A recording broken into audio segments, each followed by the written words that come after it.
Good evening po sa inyong lahat. At bago po tayo mag-aawitan ay tayo muna ay manalangin sa Panginoon. Ama namin nasa mga langit na makapangyarihan sa lahat, marami pong salamat, Ama, sa pagkakataong ito na ibinigay niyo po para magbigay ng sigla sa aming spiritual na pangangailangan. O Panginoon, aming pong dinadalangin na ang aming aawitin ngayon ay ito'y makakapagbigay ng papuri sa inyong pangalan. Marami pong salamat sa inyong patnubay at proteksyon. Lahat ng ito ay aming dinadalangin sa matamis na pangalan ni Jesucristo. Amen. Ang ating pong unang aawitin ay matatagpuan sa hymn number 351. "'Tis so sweet to trust in Jesus."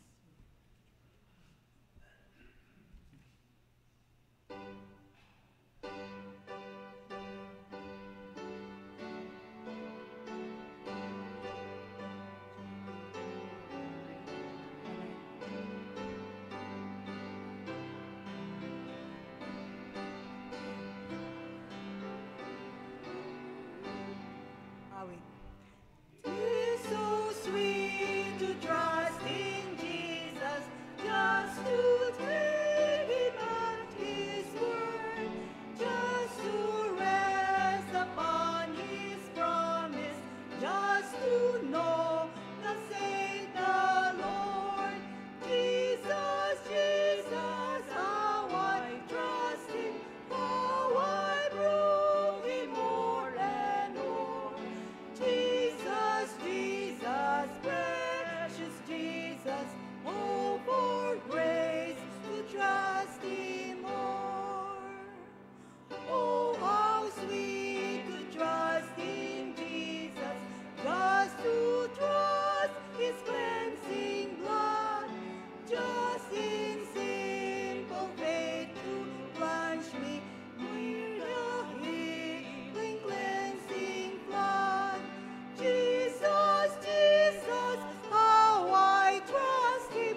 Hymn number 219, 219, What a Wonderful Savior.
Para po sa ating opening song, kantahin po natin ang ating theme song, Ligaya ng Buhay.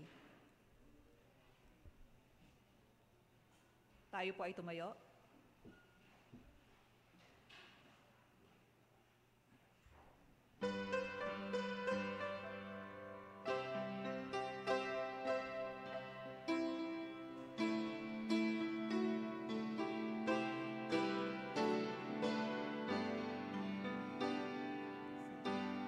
Ligaya ng buhay, kung kilala mo si Kristo.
shall we pray. Father in heaven, the creator of the heavens and the earth and the seas and great rivers and the springs of waters. Bless you, Lord God, the Almighty Father, the mighty God and the Prince of Peace. We pray, Father God, for Pastor Ariel and his wife, as they proclaim in the metropolis the message of salvation from Jesus. Give them the wisdom, the right kind of word to say, and even Pastor Gerald also, as he translate this to a Filipino language. O Lord, forgive us our sins and prepare us for the soon return of our Lord and Savior Jesus. In his name we pray. Amen.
Sa tungkod ni Moises, nahawi ang dagat. Sila'y nangaligtas sa kamay ng mag-uusig. Sila'y hindi napahamak, Diyos ang may ibig, ngunit ang masasamay nangalupi.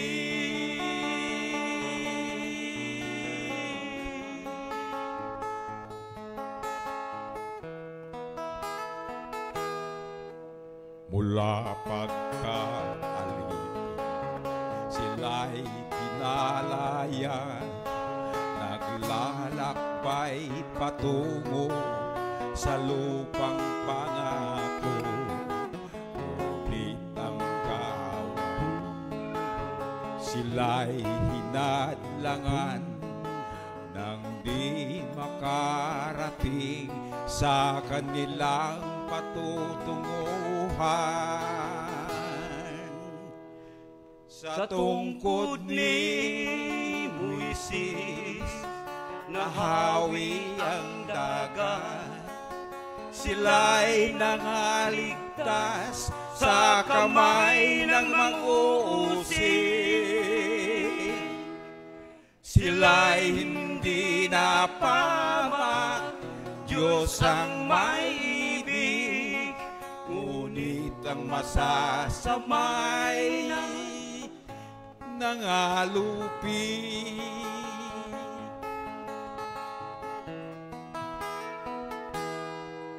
Sila'y naglalakbay sa init ng araw, ulap sa kalangitan, lumilim sa daan, at sa gabing madilim, apoy nagliwanag ng di mga bisot sa kanilang paglalakad. Sa tungkod ni Moises, nahawi ang dagat. Sila'y nangaligtas sa kamay ng mang-uusig. Sila'y hindi napamak, Diyos ang maibig, ngunit ang masasamay ng alupin.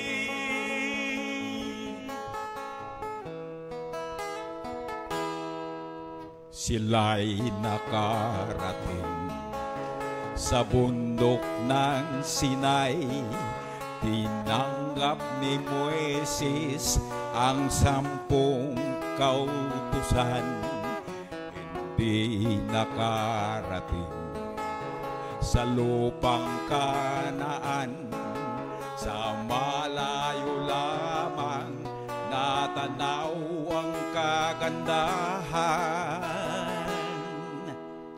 Sa tungkod ni Moises, nahawi ang dagat. Sila'y nangaligtas sa kamay ng mag-uusig. Sila'y hindi napahamak, Diyos ang maibig, ngunit ang masasamay ng alupin.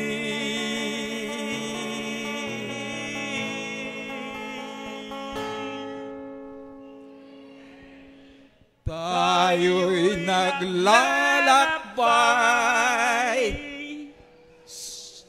patungo sa langit. Tayo'y makarating, Diyos ang may ibig.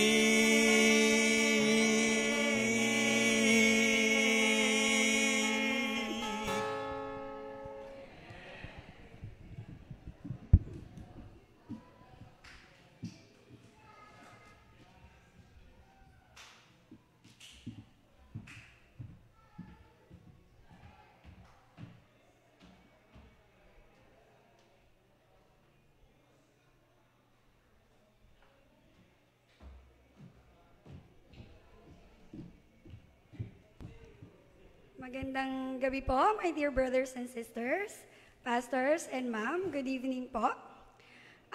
Kamusta po tayong lahat? Mabuti po. Sino po ang nakakain na? Hala, ilan lang po. Ako'y biglang kinabahan at ilan lang po ang nakakain sa atin. So ang aking topic sa Health Talk ay food and nutrition. So, ano nga ba ang food? Di ko po alam kung saan ako mag-click. Ikaw na, kuya.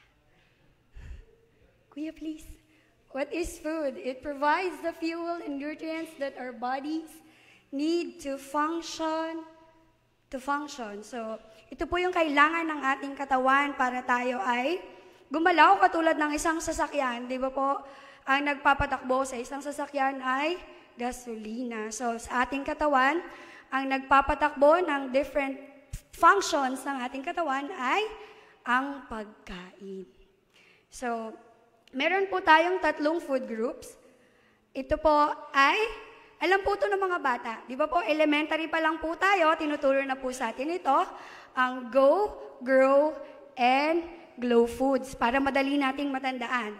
So, ang Go Foods, ito po yung mga pagkain na nagbibigay sa atin ng energy, lakas at pampasigla. Ito yung mga pagkain na nagmula sa mga grains katulad ng rice, oats, root crops gaya ng kamote, patatas, at mais. So, ang Grow Food naman, ito yung mga pangkat ng pagkain na kung saan tumutulong upang tayo ay lumaki or lumago.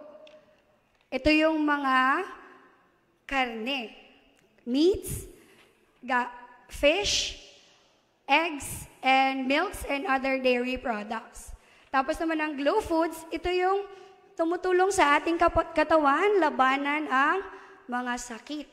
At nagbibigay din ito nagpapaganda rin ito ng ating buto at mga skin para may glow. Galing nga sa salitang glow, magiging glow tayo pag kumain po tayo ng mga pagkain na kabilang sa glow foods. Ito po yung mga fruits and vegetables. So what is nutrition?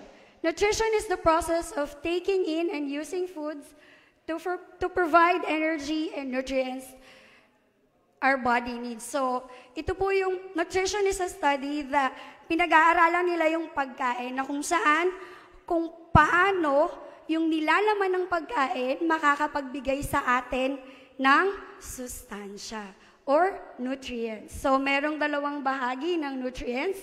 Ito yung macronutrients, na kabilang sa macronutrients ang carbohydrates that provides energy for our bodies. Ito yung binanggit ko kanina, yung Go Foods. At yung protein, help builds and repair tissue, muscles, and organ. Ito rin yung makikita natin sa Grow Foods, gaya ng mga meats, eggs, beans, and nuts. At ang fats naman po, they are concentrated source of energy that help protect our organs. So macronutrients, there are the nutrients that our body needs in a large amount.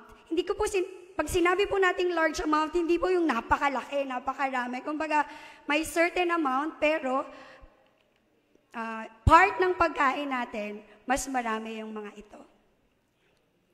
And next group naman is the micronutrients. These are the vitamins and minerals.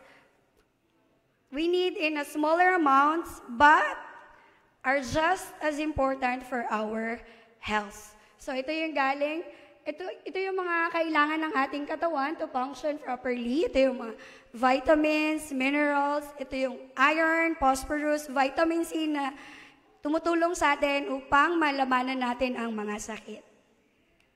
And bakit nga ba, why good nutrition is important? Bakit importante na good yung mga pagkain na kinakain natin? Unang-una, isipin natin na ang ating katawan ay templo ng banal na espiritu, na kung saan kailangan na lahat ng papasok sa atin or gagawin natin ay naaayon lamang sa Panginoon. At pangalawa, it is important for growth and development. So growth and development, kailangan ng mga bata to, yung healthy foods to grow. So kailangan din natin to as an adults to function properly. Next po is energy. So proper nutrition gives us energy para makapagtrabaho tayo sa araw-araw, yung mga bata makapaglaro, at ganoon din po na masaya tayong makapagsilbi sa ating Panginoon. At pangatlo, strong immune system. So, kailangan natin ito para makaiwas tayo sa mga karamdaman or ano pa mang mga sakit. At yung last po, mental health. Kaya ako po tinanong kayo kanina kung kumain na po kayo. Kasi po, yung attention span ng isang tao pag gutom ay napakaikli po lamang. So, kaya gusto ko po sana nakakain na po tayong lahat. So, yung pagkain ay mental health, yung mga kinakain natin, yun yung nagiging nararamdaman natin, yun yung moods at yung ating concentration mas mahaba talaga pag masusustansya po yung mga kinakain natin. So, ano po ba yung balancing pagkain? Sasabihin nyo sa akin, teacher, ano po ba yung balancing pagkain? Ano ba yung carbohydrates na yan, proteins na yan, and fats? Gaano kadami po ba yan? So, wag na po tayong mag-speak ng numbers. Kalimutan nyo yung mga sinabi ko kanina. Tandaan nyo lamang po itong isang pinggan na po ito. Food plate po. Pinggang Pinoy na nirecommend ng Food Nutrition Research Institute of the Philippines for 19 and 59 years old. So kahit din po sa mga ano. Lagi lang po nating tatandaan, yung plate po, hindi po yung pang-buffet na plate na napakalaki. Yung as much as possible nga po, sa binasa ko, opt for a smaller plate. So, half ng plate na yon coming from fruits and vegetables. Tapos yung other half, hahatiin pa po yon coming from raw foods such as yung mga meats, legumes, nuts, and other protein sources. And then yung half naman po nun ay go foods. Though rice is life po sa Philippines, kailangan po nating i-consume ng, hindi po tayo mag-only rice. Yung tama lang pong amount na binigay dyan. Yung tamang portion lang po na binigay dyan. So, at eating just to please the appetite is wrong. Food quality and preparation matter for proper nourishment. So, wag tayong kumain ng ayon lang sa appetite natin or sa mood natin. Kasi, makakakain tayo ng hindi talaga magaganda. Let's offer more healthier food na kung saan tayo yung bumili, fresh from the market, at tayo din po yung nag-prepare. Nowadays po kasi busy tayo, yung mga work, yung mga nagtatrabaho po, they opt po for fast food and restaurant foods. As much as possible po, mag-ano po tayo, let's practice more of the home cooking po. And then, sa katapos-tapusan po, lais ko lamang pong sabihin sa inyo sa 1 Corinthians chapter 10, verse 31, whether therefore ye eat or drink or whatsoever you do, do all to the glory of God. Lagi po nating tatandaan na kung ano man po yung ating kakainin or ipapasok sa ating katawan, at kung ano man po yung ating gagawin, maliit man to o malaking gawain, routine man po itong gawain o hindi, lagi po nating iisipin na gagawin natin ito ng may intensyon na pagpuri, pasalamat at parangal at nakakalugod po sa ating amang lumikha. Yun lamang po. Maraming salamat po sa pakikinig.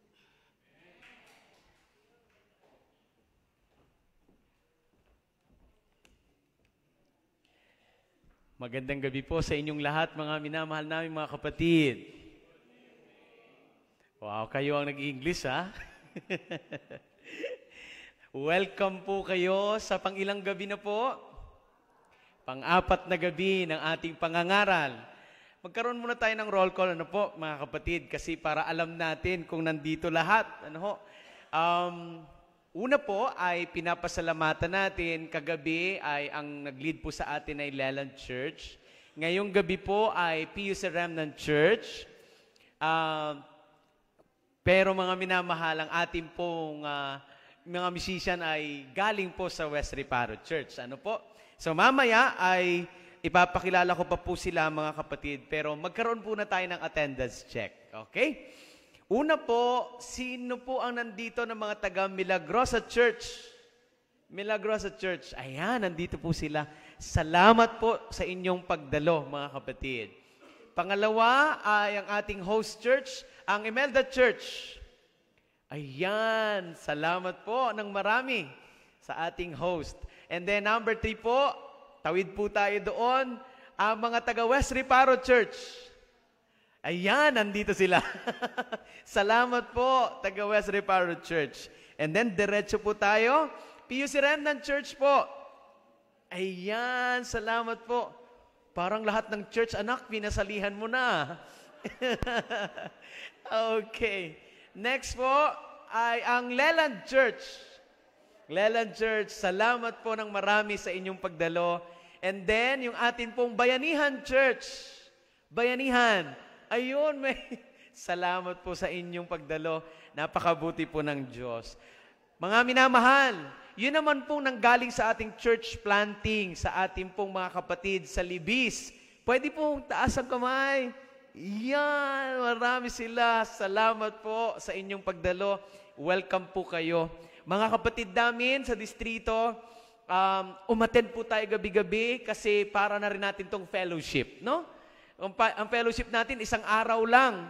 Pero ngayon, tuloy-tuloy ang ating fellowship at natutuwa po ako na makita na tayo nagkakamayan, nagkukumustahan. By the way, mga minamahal, nais nating purihin ang Diyos sa ministeryo sa pag-aawit, Sister She, Sister Mimi at Sister Myra.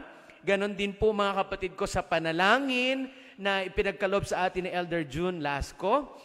Ang atin pong mang-aawit ngayong gabi ay mapalad po tayo na tayo po'y pinaglingkuran ang kanilang pong pangalan. Oo, mga kapatid ko, no? Magtindi ang pangalan nila ng kanilang, hindi naman singing group, ano? Ang pangalan po nila ay Godspeed Duo. Oh. Ayan. Mamaya po, mapapakinggan din natin sila bago kami magsalita ni Pastor Ariel. And ang ating health tips po ay isa sa ating mga teachers, si Teacher Jean. Salamat po, ma'am, sa inyong lecture. And then, ngayon po, papakinggan muli natin ang Godspeed Duo sa kanilang awit bago po kami magsalita ni Pastor. God bless po sa inyo, mga minamahal. Makinig po tayo ng mataman at tayo po'y pagpalain ng ating Panginoon.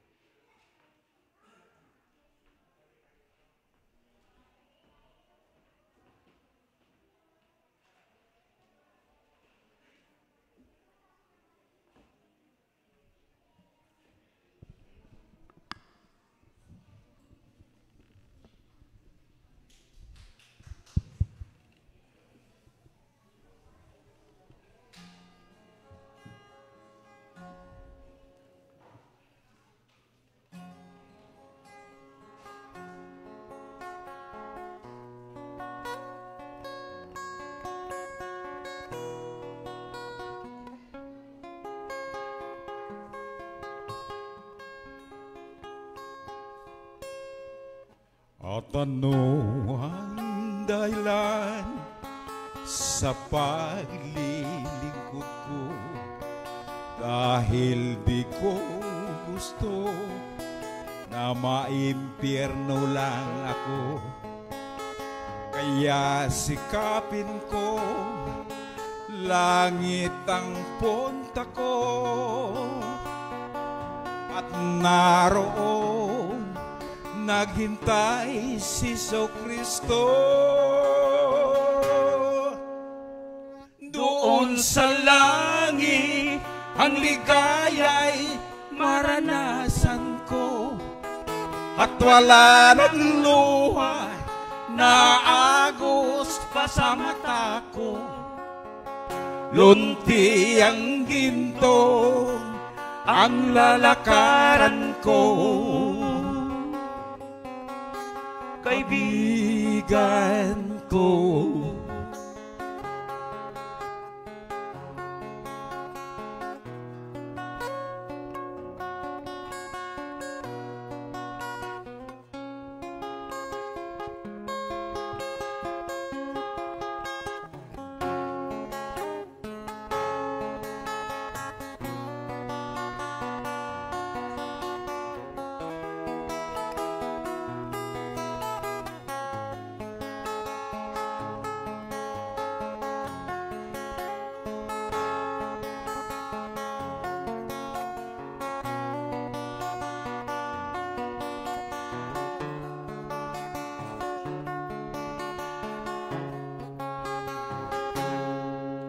doon sa langit ang ligaya'y maranasan ko.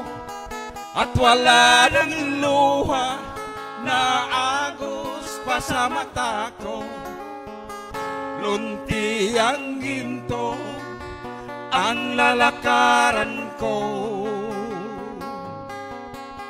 Kaibigan ko,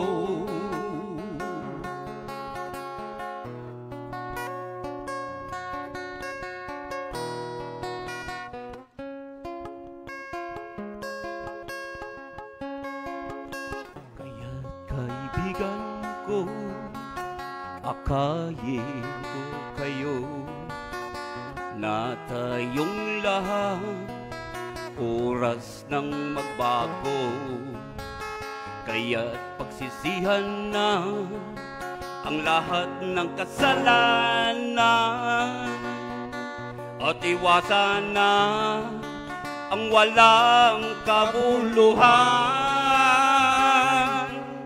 Doon sa langit ang ligaya'y maranasan ko, at wala ng luha na aagos pa sa mata ko. Lunti ang ginto ang lalakaran ko, kaibigan ko.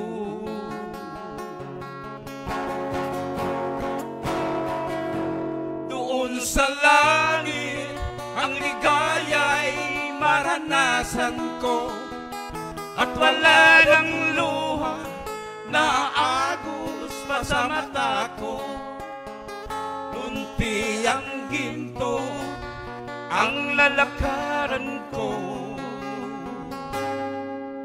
kaibigan ko.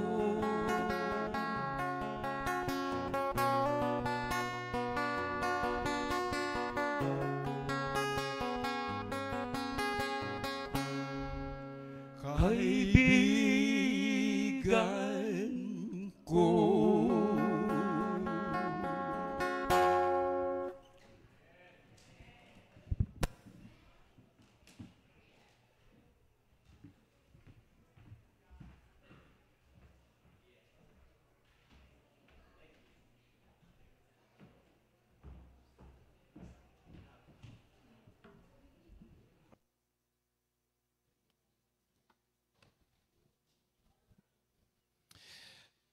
Salamat po sa Padelo. Thank you for coming. Good teacher, good teacher. Thank you for that song. Beautiful. 2 songs. Salamat po sa awit. Napakagandang awitin. Much appreciated. I have been eating food since Friday.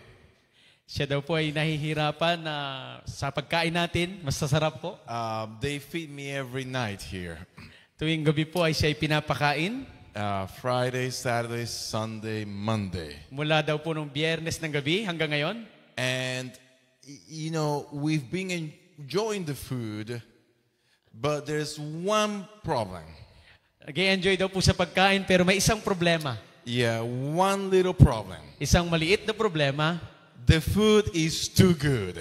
Sobra daw pong sarap ng pagkain. It's just too good. Sobrang sarap. And so my wife and I have been discussing that we're gonna take Sister Elcana with us back home. Kanila daw pong dadalhin si Mama Nining sa kanila sa New York. Yes. So we're going to take her back with us.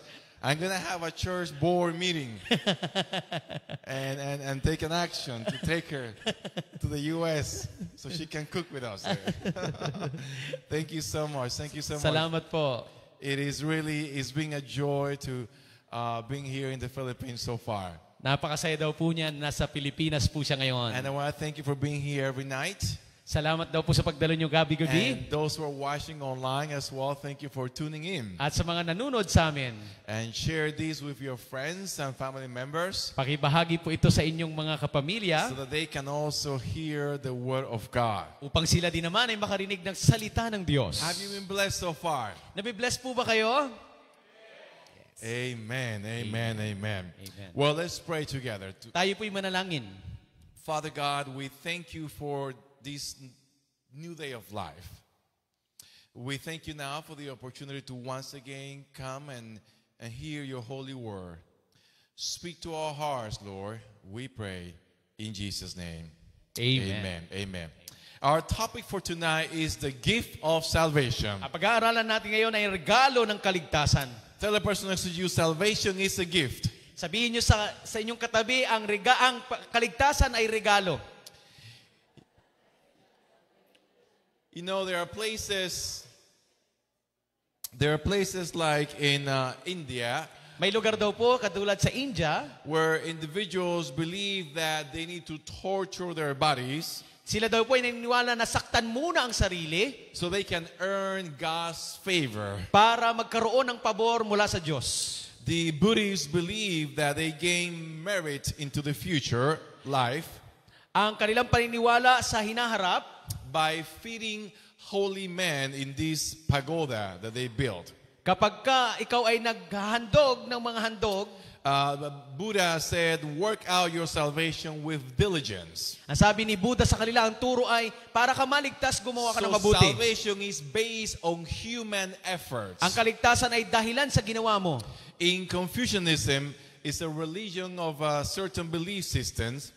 Kay Confucius naman, In here in Asian, dito po sa Asia, and about 1.5 billion people practice Confucianism. alam niyo po, higit 1 bilyon ang naniniwala kay Confucius. And their emphasis is on self-reflection and self-education and self-cultivation Ang kanilang turo ay nakasentro na lamang sa sarili. and behaving according to the norms of that beliefs. Ikaw ay maniwala kung ano ang turo ng relihiyon. In Hinduism, the problem is not one of moral rebellion Doon naman sa Hindu na turo, like in Christianity, kagaya ng Kristyanismo, but liberation from ignorance, they said. sila po ay kailangan turuan para hindi maging ignorante. And they seek to detach or disconnect their ego and unite to the divine. Sila po ay mahilig po managinip or mag-ano ng pangitain. And unite to the divine through self-effort. Sila po ay gusto nilang kumonekta sa Diyos sa pamamagitan ng gawa ng tao. In Judaism, salvation is through repentance, Sa mga Hudyo naman, para ikaw ay maligtas, kailangan mong magsisi. prayer, and obedience to the law. Kailangan manalangin ka at sumunod ka sa kautusan. That's in the Jewish Orthodox beliefs. Doon po sa mga Hudyo ito. In Islam, Sa mga Islam naman, the Qumran says, those who believe and do good deeds will be saved. ang sabi ng Quran ay kung ikaw ay gumawa ng mabuti, ikaw ay maliligtas. So Islam is also a religion based on good deeds. Ang Islam din ay relihiyon tungkol din po sa mabubuting gawa. There are people who punish themselves physically, May mga tao na sinasaktan nila ang sarili nila. who do good act of kindness. Sila ay gumagawa ng mabuti sa iba They're looking for ways to gain the favor of God, para lang makuha ang pabor mula sa Diyos. to gain forgiveness, Para makuha nila ang pagpapatawad ng to Diyos. gain eternal life. Upang makuha nila ang buhay na walang hanggan. And if you saw on all these world religions, Kapag tiningnan ninyo ang lahat ng mga relihiyon, one common factor isa lang ang tiyak. is that it is human effort.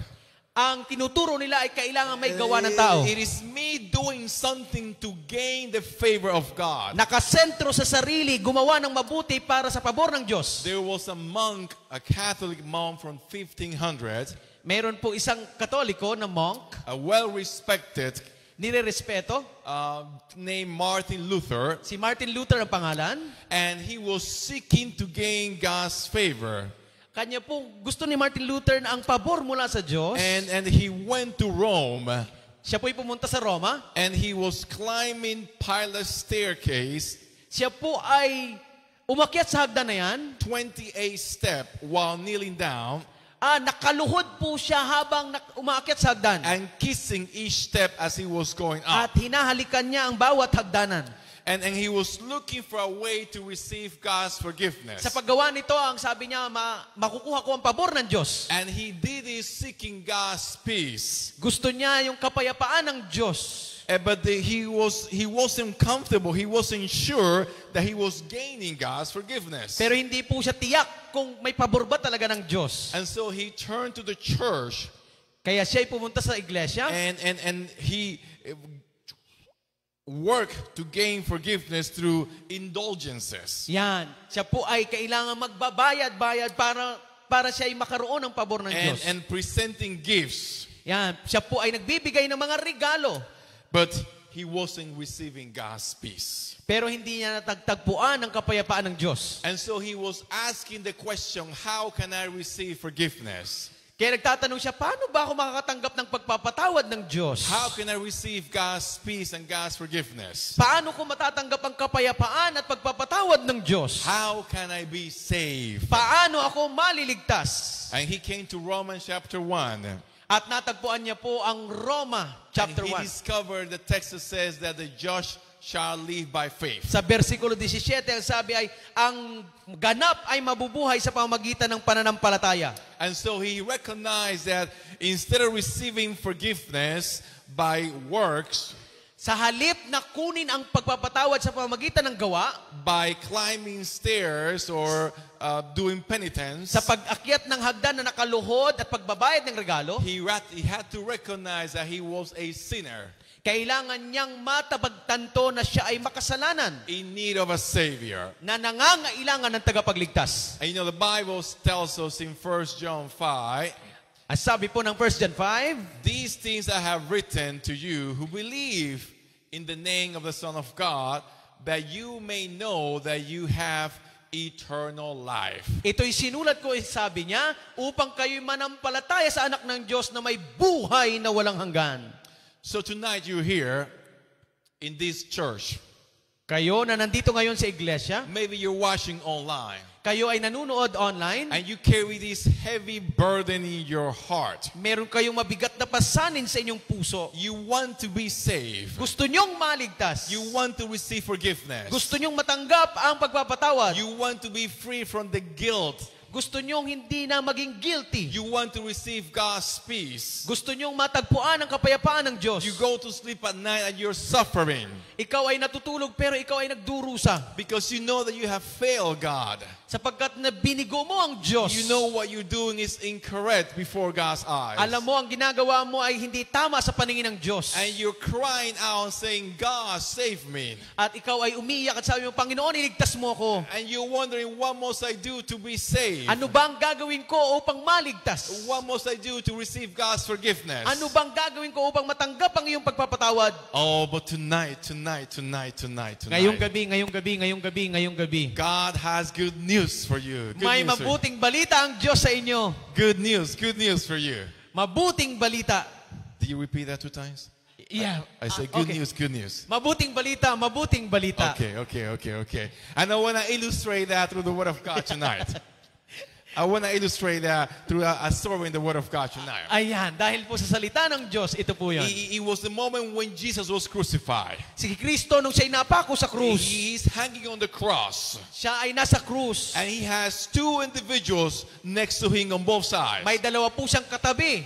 2 thieves that had been condemned. Dalawang magnanakaw. And the Bible tells us that when they're there suffering, Sila po ay nagdurusa. enduring pain, Sila po ay nagdurusa sa sakit. one of them make a comment to Jesus. Isa doon sa mga kriminal ay nagsabi, He was really making fun of Jesus. siya po ay tinatawanan na si Jesus. He was like mocking Jesus and blaspheming Jesus. Iniinsulto niya si Jesus. And he says, if you are Christ, Sabi niya, kung ikaw talaga ang Kristo, save yourself and save us. iligtas mo sarili mo at kami. You say you are the Christ. Sinasabi mo, ikaw ang Kristo. You should have power to save yourself and save us who are here. Dapat iligtas mo sarili mo at kami. And that is the question that many people are asking today. Maraming taong nagtatanong ng parehong tanong na yon. How to be saved? Paano nga ba maligtas? You're here tonight.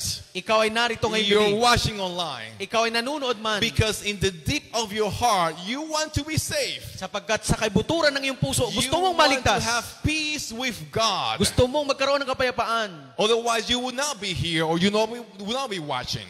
Kung ikaw man ay hindi narito, ikaw man ay nanunood, But within every human being, there is this deep desire sa lahat ng mga tao may pagnanasang maligtas. to live eternally. Gusto nating mabuhay ng walang hanggan. I don't think anyone here tonight want to be lost. Yeah. Wala po sa atin ngayon na gustong mapahamak. Well, let me ask a question. Gusto ko, If you want to be lost and go and be destroyed, raise your hand. gusto niyo po bang kayo'y mapahamak? I would think so. Nobody would raise their hands. Yes. If you want to be saved, raise your hand. Gusto niyo pong maligtas? If you Ayan. want to be in heaven with Jesus forever and ever, raise your hand. I thought so. Yes. So how can we experience that? Paano natin maranasan ang kaligtasan? Well, this thief was asking the question, but he was making fun of Jesus. Kagaya ng kriminal na ito nagtatanong sa Panginoon. And the other thief that was next to him Pero may isa pa ang nagtanong ulit. rebuked him. At sinaway siya.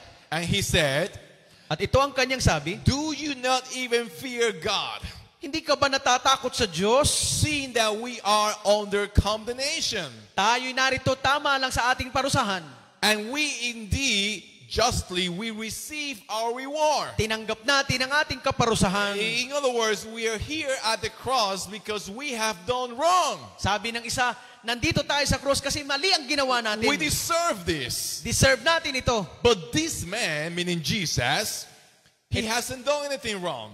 Pero itong si Jesus ay walang ginawang masama. You know, the Bible says that the wages of sin is what? Death. Ang sabi ng Biblia, ang kabayaran ng kasalanan ay kamatayan. We sin and we deserve to die. Tayo po'y nagkakasala, kaya tayo'y karapat-dapat na mamatay.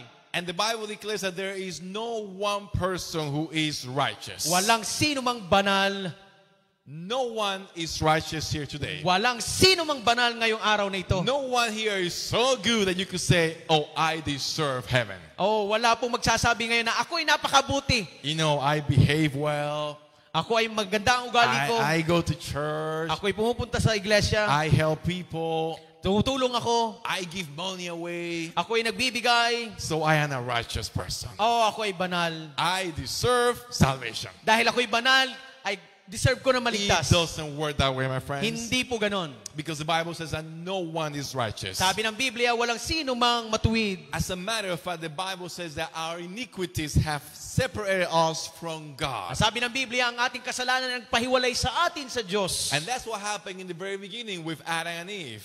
Yan po ang nangyari sa ating mga naunang magulang. When they sinned, they separated themselves from God. Nung nagkasala si Adan at si Eva, humiwalay sila sa Diyos. Our sin, our condition, this distance us from God. Ang ating pagiging makasalanan ang naglayo sa atin sa Diyos. And Romans 5 verse 12 says that as through one man sin entered into the world, meaning as through Adam, sin entered into the world. Ang sabi ng Biblia, sa pamamagitan ng isang tao, pumasok ang kasalanan sa sanlibutan. Also death came into society. Kaya nga naman ang kamatayan ay naranasan nating lahat. Because all have what? Sin. Sapagkat ang lahat ay nagkasala nga. We all have sinned and fall short. Lahat tayo ay nagkasala at hindi nakaabot. But there's a beautiful text in the Bible.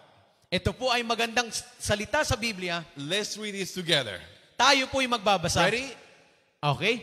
If we confess our sins, just and will forgive us our sins and purify us from all unrighteousness. Well, they're reading English. Oh, yeah. Ah. So I will sit down now, Pastor. Yes, you can sit down.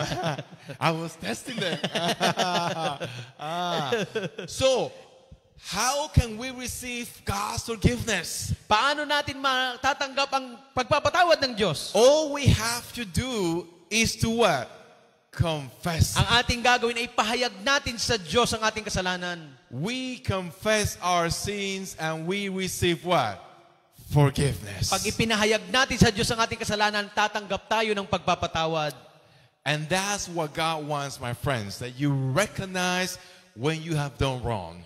Kailangan mo mapagtanto na ikaw ay gumawa ng mali. There is no sin that God cannot forgive. Walang kasalanang hindi napapatawad ng Diyos. There is no person that has fallen so deep that God cannot rescue you. Kahit saan ka man bumagsak, kaya kang iligtas ng Diyos. There is no person that's so dirty that God cannot cleanse you. Walang sino mang taong sobrang dumi na hindi malinis ng Diyos. God has the power and the desire to cleanse you. Ang Diyos ay may kapangyarihang linisin ka. And to give you His forgiveness. At bigyan ka niya ng pagpapatawad. Oh, and this thief at the cross. Ito pong magnanakaw sa krus. He asked Jesus the question. Ito po ang kanyang tanong kay Jesus. He says, the other thing is, Lord, remember me when you come into your kingdom. Oh, sabi nung isa, alalahanin mo ko, Panginoon, pagdating mo sa iyong kaharian. It was the way that he was asking, Lord, save me into your kingdom. Ang gusto niyang sabihin ay, Panginoon, iligtas mo ko. And Jesus says to him, I said to you, you will be with me, where? In paradise. Sabi ni Kristo, kasamahin kita sa paraiso. Now, imagine with me, this thief. Isipin niyo po, I don't know if he was stealing. hindi niya alam kung itong magnanakaw na ito ay talagang nagnanakaw. He must have been more than that because he deserved crucifixion. Siguro higit pa sa magnanakaw kasi siya ay pinako sa krus. Very likely he was killing. He killed somebody.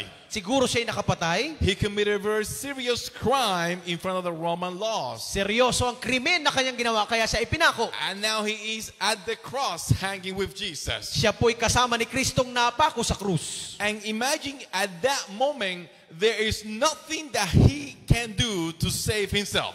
Wala siyang ibang magagawa na iligtas ang kanyang sarili. He's there hanging on the cross. Siya ay nakapako sa krus. And he cannot say, you know what, I'm getting out of here. Sabi niya, ililigtas ko sarili ko. He cannot save himself. Can he? Hindi niya kayang iligtas ang sarili niya. Di po Can ba? he save himself? Kaya niyo po ba iligtas ang sarili niya? No. So he asked Jesus, save me. Kaya sabi niya kay Jesus, iligtas mo ko. And for you to be saved, you have to recognize you cannot save yourself. Para ka maligtas, kailangan mo mapagtanto na hindi mo kaya iligtas ang sarili mo. Somebody else has to save you. Kailangan may isa na liligtas sa And iyo. the only person that can save you is Jesus Christ. Makapagliligtas tayo ay tanging si Jesus. And you must ask the question, save me, Lord. Kailangan mong sabihin sa Panginoon, iligtas mo ako, Panginoon. Like this thief asked the question on his last moment of life, Lord, save me. Kagaya ng magnanakaw na ito, sabi niya, Panginoon, iligtas mo ko. And so Jesus forgave him from all his sins. At pinatawad siya ni Jesus sa lahat ng kanyang kasalanan. And made him righteous at that moment. Siya ay ginawang banal sa oras na yon. Even though he was a thief, God says, you will be with me in paradise. Kahit siya isang kriminal, sabi ni Jesus, ikaw ay mapupunta sa paraiso. Because God has the power to save you. Sapagkat ang Diyos ay may kapangyarihang iligtas ka. Tell the person next to you, God has the power to save you. Sabihin mo sa katabi mo, ang Diyos ay may kapangyarihang iligtas ka. One more time, loud. God has the power to save Sabihin you. niyo po muli. Oh, my friends, at that cross, at that moment, Jesus extended salvation. Nung oras ding yon ay binigay ni Jesus ang kaligtasan doon sa magnanakaw. And the Bible tells us in Ephesians 2:8 and verse 9. Yes, Pastor. Sapagkat sa biyaya kayo'y naligtas sa pamamagitan ng pananampalataya at ito'y hindi sa inyong sarili, ito'y kaloob ng Diyos, hindi sa pamamagitan ng mga gawa upang sino man ay huwag magmapuri. I want to ask a volunteer, couple children to come and help me here. Dalawa daw pong bata ang volunteer po. Okay, Volunteer. quickly. Okay. Sige na po. Can I have two children? Maybe two. Two daw po. Sige na po. Takbo. Ayan. Okay. Tantan at si Gami. Okay. Can I have a female children to come? Babae naman daw po. Sige na. Baka may 500 ulit. Okay, come. Both of you, come. Ayan. Okay. All right. Oh, may regalo po. Okay. So, Okay. Dito kayo mga anak sa gitna. Ayan. the Bible says that we are saved by grace, and it is also a gift of God. Sabi ng Biblia, tayo naligtas sa biyaya at ito'y regalo ng Diyos. You see, one day I was driving in my car in the United States, Nung isang araw siya daw po ay nagdadrive ng kanyang sakyan. and when you're driving, you're not supposed to be speaking on your phone. Kapag nagdadrive daw po siya ay may kausap sa cellphone, There's a law that says if you talk on your phone while driving, we'll give you a ticket. may batas na kapag ikaw ay nagkikipag-usap habang nagdadrive, pwede kang mahuli. But I have been away on a trip like this, and I went back to the U.S. Nung siya ay pumunta na sa Amerika, and I went to church on Wednesday night, prayer meeting. pumunta po siya sa simbahan. And on the way back from church, I called the church secretary. Nung siya ay nung pauwi na siya, ay tinawagan niya ang sekretary ng church. And I was talking on the phone. Don't do this. I was talking on the phone while Wag driving. niyo dang gawin ito. Nakikipag-usap sa cellphone habang nagdadrive. No good, no good, no Hindi good. daw po yun mabuti. And so I was talking and talking and driving and talking about church stuff, different church topics. Habang siya ay nagdadrive, may kausap sa cellphone. And then I noticed at one point next to me a car, a vehicle. Napansin niya may sasakyan nasa tabi niya. And when I looked, it was a police officer. It was a Naku cop. po, pulis yun. So I dropped the phone. Kanya po ibinagsak yung kanyang cellphone. And then he went behind me. At siya yung pulis sa And likod. put the lights. And he pulled me over. At siya po yung pinahinto. And so I was there. And then I was like, oh Lord, please help me, Lord. Nanalangin daw po siya. And so he came and he had a flashlight with his light on me. May flashlight daw po yung pulis. And he was mad. At siya ay galit. And he said, you know how long I've been trying to stop you. Sabi niya, lagi ko kayo, And sinisikap kong pahintuin ka. And you are talking on your phone. At ikaw ay nakipag-usap sa cellphone. People die on this road because they're talking on their phones. Marami nang namatay dito dahil nakipag-usap sa cellphone. And he was mad. Nagalit na galit yung pulis. So I said, oh, I'm so sorry, Mr. Officer. Sabi niya, sorry po. You know, I am a pastor. Sabi niya, pastor daw po siya. You are a pastor? You know the law. Ikaw ay pastor, dapat alam mo ang batas. You should not be doing this. Dapat di mo ginagawa yan. I said, but you know, I was out of the country. Ako kasi ay wala ngayon sa bansa. I just came back here. Ako ay kakabalik lang. And I'm trying to understand what's happening in my church clerk. Kinukumusta ko lang naman yung simbahan. And so I talked to him. I said, I'm so sorry. I should not do this. Wag niyo pong gawin yon. I apologize. Sorry po. I am guilty. It was wrong. It's wrong. Sabi niya po, mali daw po yon. Now, the police officer should give me a ticket. Yung pulis dapat, bibigyan po siya ng ticket. Because I did it wrong. Siyempre, mali yung ginawa niya. But you know what he did? Anong ginawa ng Well, pulis? he went to his car and he checked something, the computer, and then he came back. Bumalik po yung pulis. He said, I'm going to give you a break. Siya po'y pagbibigyan. I'll give you an opportunity. But don't do it again. Pero wag mo nang gawin ulit. I said, yes, sir. Sabi niya, oo. So I took Bait-bait. I took it, and I left my phone there, and I went quietly, slowly back on the road. Ayan, nag-drive na ulit siya. That is grace. Yun yung biyaya. Because I deserve what? A ticket. Dapat maparusahan po siya. I deserve a ticket. Yes. And he gave me an opportunity. I did not deserve that. God gives us salvation through what? Grace. Ganon din po ang Panginoon. Binigay niya ang kanyang biyaya sa atin. We don't deserve it. Hindi natin deserve yun. The thief at the cross did not deserve salvation. Yung kriminal na yon dapat maparusahan. But God gave him grace. Pero binigyan siya ng biyaya. So salvation is by grace. Ang kaligtasan po ay sa pamagitan ng biyaya. But salvation is also something else. Ang kaligtasan ay iba pa. Let me see. Higit pa doon. I have some goodies here. I have some goodies here. I have this cool flashlight. Wow! I have this cool flashlight here. It doesn't turn on. Yeah, it's turned on. Yeah. You want this flashlight? Yes? Okay. Yeah, I'll give you that. I'll give you this one to you. You want? Yes? Okay. Yeah. And let me see. For the ladies. Oh, this is a tool one. You like tools? This is like screwdriver. You want this one better? No? Okay, no. He said no. He said no. Okay. He likes a flashlight. The color? Yellow? She likes yellow. Oh, she doesn't like yellow. Okay. Get a different color. She wears yellow. Oh, she wears yellow. Okay. I'll give you this one. Okay. All right. That's a gift. All right.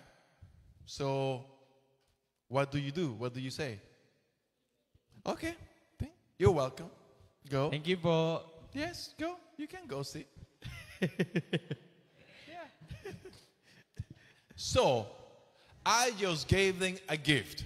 Binigyan niya sila ng regalo. What do they say? Sabi nila, salamat po. Ay, Yeah, I asked them, not Yeah, you. I asked them, yeah. That's it. Thank you. Salvation is a gift. ang kaligtasan ay regalo. God is offering you salvation. Ang Panginoon ay kanyang inaalok sa iyo ang kaligtasan. Do you have to pay for it? Babayaran mo ba yon? Mababayaran ba? No. Ang regalo? Can you buy it? Bibilhin mo ba? Can you work for it? Ikaw ba'y magtatrabaho para doon? Isweldo yon. If you behave well, do you earn it? Does it belongs to you if you behave well? Kapag ka ikaw ba'y gumawa ng mabuti? No. Hindi Because po. it is a gift that God is giving us through whom? Through Jesus Christ. Regalo ito dahil kay Jesus. The Bible says that just like sin came through the disobedience of Adam, Kagaya ng isang taong pumasok ang kasalanan sa sanlibutan, through the obedience of Jesus, sa pamamagitan naman ng pagsunod ni Kristo, you and I are made righteous. ikaw at ako ay magiging matuwid. You and I are safe. Ikaw at ako ay magiging ligtas. And God gives you and I salvation as a gift. Binigyan ka ng Diyos ng regalong kaligtasan. For God so loved the world Sapagat mahal ng Diyos ang buong sanlibutan, that He gave His only Son, na ibinigay niya ang kanyang bugtong na anak, that whoever believes in Him sino mang maniwala sa Kanya, will not perish, hindi mapahamak, but have eternal life. kundi magkaroon ng buhay na walang hanggan. And it is the gift of salvation Regalo ng kaligtasan that Jesus offers you tonight. na inaalok ng Panginoon sa iyo ngayon. When you accept the Messiah that died for you, Kapag nakita mo si Jesus na namatay para sa iyo, and He gains the right to give you salvation, siya ay may karapatan na ibigyan ka ng kaligtasan. all you do is receive it. Say, yes, Lord, I accept your salvation Kailangan mo lang tanggapin at sabihin, Opo, Panginoon, tinatanggap ko through Jesus Christ. sa pamamagitan ni Jesus. This evening, Ngayong gabi, is there someone tonight that has not accepted the gift of salvation yet? meron po ba sa inyo ngayong gabi na hindi pa natanggap ang kaligtasang ito? And tonight you want to say, Lord, I receive and accept the gift of salvation. Sabi mo, Panginoon, tinatanggap ko po ang kaligtasang inialok ninyo. I receive Jesus Christ as my Savior. Tinatanggap ko si Jesus na aking tagapagligtas. I recognize that only through Him I can be saved. Aking napagtanto na sa pamamagitan lamang niya ako'y maliligtas. And I raise my hand to say, Lord, I receive it. Ako'y tinataas ko ang aking kamay, tinatanggap ko po, Panginoon. Raise your hand if you receive the salvation of Jesus Christ. Amen. Amen. Amen. Amen. Let's pray together. Tayo po'y manalangin. Father God, you see the hands of your people. You see the hands of those who say, Lord, we receive your salvation through Jesus Christ. And we all thank you for giving us this free gift of salvation through grace. We don't deserve it. But you have been so loving, so gracious to us, that you have given Jesus Christ to die for our sins and give us salvation. Thank you, O Father God. Thank you.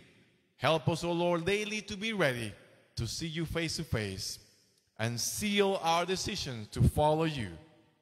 This we pray in Jesus' name. Amen. Amen. Amen.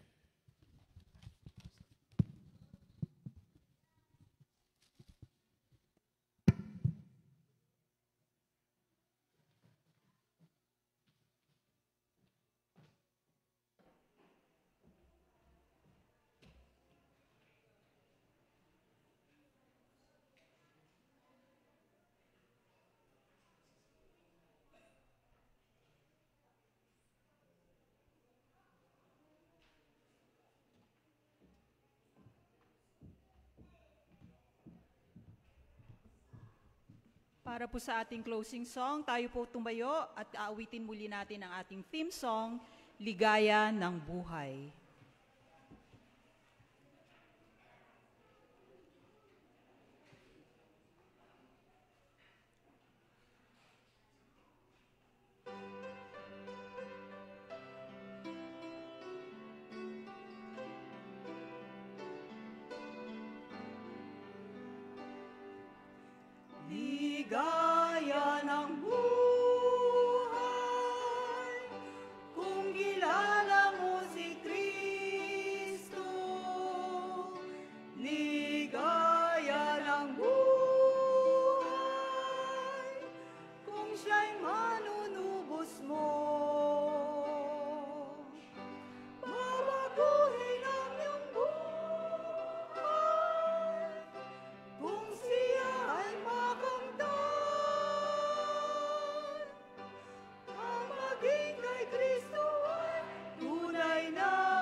Tunay, Panginoon, na ang ligaya ay sa inyo lamang namin masusumpungan.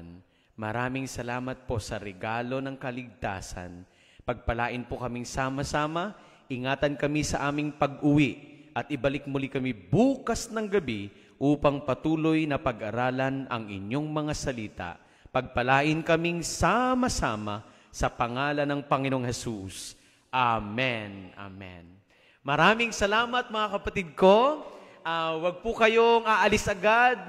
Pwede pong mag-usap-usap muna, magkumustahan sa isa't isa, at bukas po ay bumalik po kayo upang sa patuloy na pag-aaral. Lahat po ng mga leaders ng Imelda Church, pwede po bang magpaiwan saglit? Meron lang tayong 5 to 10 minutes na pag-uusapan. Lahat po ng mga leaders, officers ng Imelda Church, magpaiwan po saglit.